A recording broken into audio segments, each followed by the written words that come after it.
Hey mon petit bonhomme, sache que si tu veux soutenir la chaîne, tu peux liker, commenter, partager et même aller faire un tour sur ma page Tipeee. Elle y est indisponible en description. Alors, afin d'éviter tout débat inutile dans les commentaires, cette vidéo va aborder la problématique des effets à long terme du vaccin. Donc, si vous commentez, merci de rester courtois et ne pas faire de hors-sujet. Allez, c'est parti.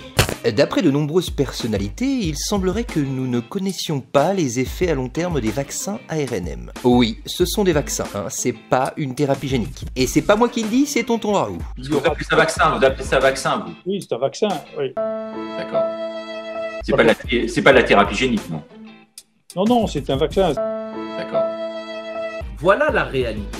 Alors, calmez-vous, hein, je vais pas vous dire qu'on a plus de 200 ans de recul sur le principe de la vaccination. Non, et je vais plutôt vous raconter l'histoire de Jean-Charles. Jean-Charles, c'est une personne qui a peur des effets à long terme du vaccin. Jean-Charles est méfiant. J'ai peur des effets à long terme du vaccin, je suis méfiant. Il ne fait pas confiance aux autorités sanitaires ni aux études financées par Big Pharma. Et ça peut se comprendre. Je ne fais pas confiance aux autorités sanitaires. Oui, calme-toi Jean-Charles, on a compris. Mais on va prendre 2 minutes, on va se calmer, hein, on respire, et on va regarder de plus près 2 choses. Ce qu'on sait du vaccin et ce qu'on sait du virus, dans l'espoir de tempérer les doutes de notre ami Jean-Charles. Pour le vaccin ARNM de Pfizer, nous avons donc une découverte de l'ARNM dans les années 60. La première injection du vaccin Pfizer, hein, dans le cadre d'essais cliniques, date de mars 2020. Niveau recul, ça commence déjà à faire pas mal. Mais Jean-Charles, ça ne lui suffit pas. Ça ne me suffit pas. Jean-Charles en veut toujours plus. On va donc continuer. Le vaccin bénéficie d'un contrôle des effets secondaires quasi quotidien, émanant des autorités sanitaires du monde entier. Ce truc-là est contrôlé, encadré. On sait que ce vaccin évite les formes graves. On sait aussi qu'il réduit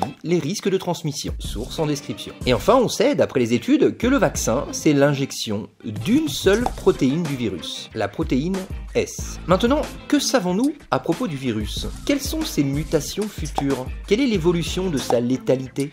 Le virus, c'est un total de 29 protéines identifiées. Ce qui signifie donc qu'en cas de contamination, vous aurez 29 protéines qui n'ont absolument rien à foutre dans votre corps. Mais surtout, connaît-on les effets à long terme du virus? Eh ben oui mon petit bonhomme, parce que les milliards de personnes qui ont été contaminées, si ça se trouve dans 10 ans, ils vont être atteints d'une maladie grave, on n'en sait rien. Si Jean-Charles accepte l'hypothèse que le vaccin peut avoir des effets secondaires à long terme, mais il devrait normalement accepter l'hypothèse aussi pour le virus. C'est d'une logique implacable. Alors, c'est vrai qu'on a quelques pistes concernant l'évolution du virus.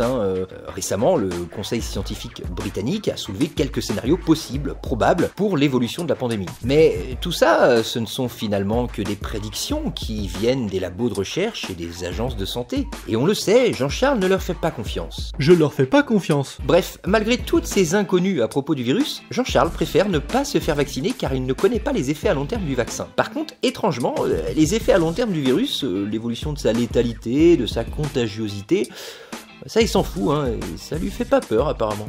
Mais Jean-Charles a plus d'un tour dans son sac. En effet, à ce moment-là de la vidéo, il me laisse un commentaire sournois. Oui, mais avec tous ces scandales pharmaceutiques, j'ai plus confiance, moi. C'est vraiment inquiétant. Mais pour le coup, là, 1-0 pour Jean-Charles.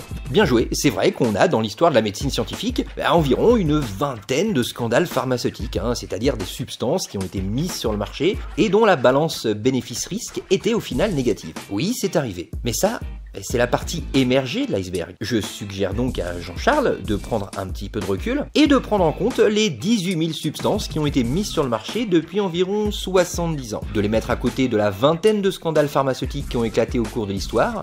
Et oh non, attendez, et puis vous savez quoi? Je vais être gentil, on va pas partir du principe qu'il y a eu 20 scandales, non. On va faire comme s'il y en avait une centaine. Voilà, comme ça Jean-Charles il va être content. Une centaine de scandales pharmaceutiques, c'est énorme. Et pourtant, grâce à un calcul assez simple, on se rend compte qu'il y a depuis environ 70 ans, plus de 99% des substances pharmaceutiques qui n'ont posé aucun problème. Et toi mon petit bonhomme, t'en penses quoi de tout ça finalement?